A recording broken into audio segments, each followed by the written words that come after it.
السلام علیکم، welcome to my YouTube channel بچوں کی دلچسپ کہانیاں۔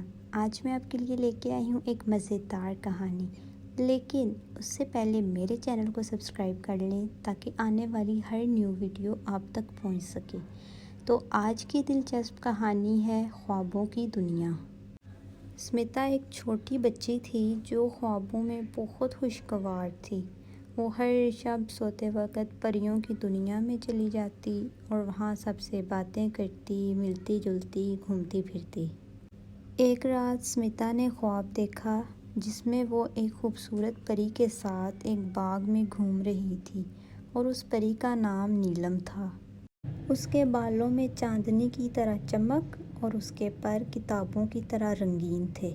اسمتا کو پری نے بتایا کہ وہ ایک خواب پھولوں کا شہر جہاں خوشی کی دھمک اور پریوں کی ریاست ہوتی ہے۔ اسمتا بہت خوش ہوئی اور اس نے پری سے معلومات لیں۔ پری نے اسمتا کو بتایا کہ وہ پریوں کی دنیا میں سفر کر سکتی ہے مگر صبح ہونے سے پہلے واپس آنا ہوگا۔ اسمتا نے خوشی سے رات کا انتظار کیا اور جب رات ہوئی تو پری کے ساتھ پریوں کے شہر کی سیر کرنے کے لیے نکل پڑی۔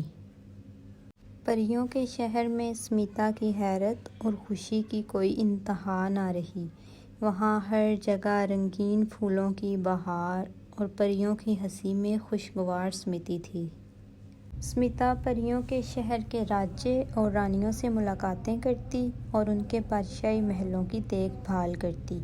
وہاں پریوں کے شہر میں ہر روز منمانی چھٹیاں منائی جاتی جس میں پریوں کے رقص و ناچ، سونے کے تاجوں کی چمک اور موسیقی کا جادو شامل تھا۔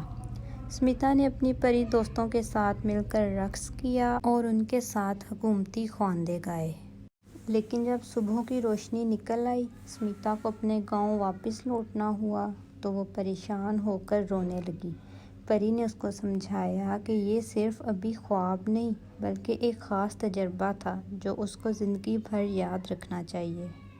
اسمتا بھی سمجھ گئی اور جب وہ اپنے گاؤں واپس آئی، اب وہ اپنی دوستوں کو پریوں کے شہر کی کہانی سنا کر بہت خوش کرتی اور وہ سب کو بتاتی کہ خوابوں کو پورا کرنے کا عزم رکھنا چاہیے اور جب بھی مشکلات یا چیلنجز آئیں ان سے نہ ڈرنا بلکہ محنت اور توجہ کے ساتھ ان کا سامنا کرنا۔ اسمتا کی کہانی بہت فیمس ہو گئی اور لوگوں کو اس کی حوصلہ افزائی ملی۔ وہ بہت سے بچے اسمتا کی کہانی سے متاثر ہوئے اور اب وہ بھی خوابوں کی دنیا میں سفر کرنا چاہنے لگے۔ وہ اپنی محنت اور لگن سے پڑھائی کرتے اور اپنے خوابوں کو حقیقت میں تبدیل کرنے کے لیے کوشش کرنے لگے۔ پھر اسی طرح ایک دوسری بچی جس کا نام سارہ تھا، وہ بھی خوابوں کے شہر کی کہانیوں کی دیوانی ہو گئی۔ وہ راتوں کو سوتے وقت خوابوں کی دنیا میں سفر کرتی اور وہاں پریوں، جنوں، چڑیلوں اور جادوگرنیوں کی کہانیوں کا لطف اٹھاتی۔ وہاں کے مناظر اور خیالات سارہ کو ایک نئی دنیا کی طرف لے جاتے۔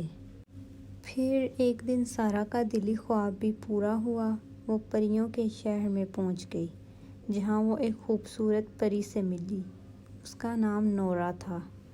نورا نے سارہ کو شہر کے دلکش مناظر دکھائے اور اسے اپنی پری دوستوں سے ملوا کر خوش کیا۔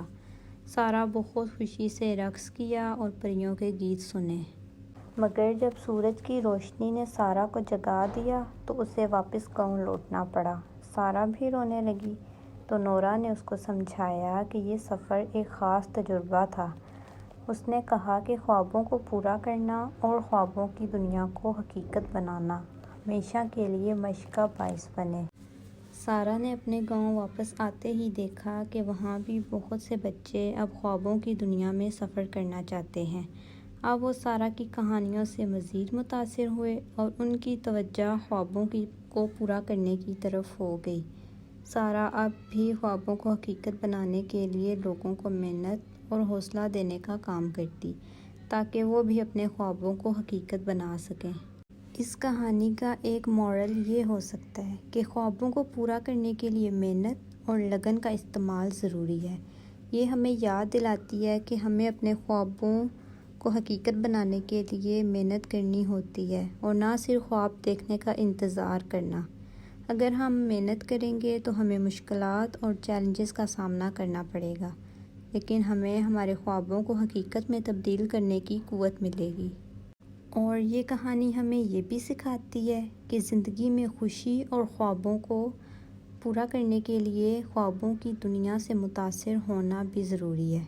ہمیں یہ یقین رکھنا چاہیے کہ ہمارے خوابوں اور خواہشوں کو پورا کرنے کی قابلیت ہم میں موجود ہے۔ اس کے لیے ہمیں خود پر اعتماد کرنا ہوگا اور محنت کے ساتھ کام کرنا ہوگا۔ لہٰذا اپنے خوابوں کو پورا کرنے کے لیے محنت کا استعمال کرو اور خود پر یقین رکھو تاکہ ہم اپنے خوابوں کو حقیقت میں تبدیل کر سکیں۔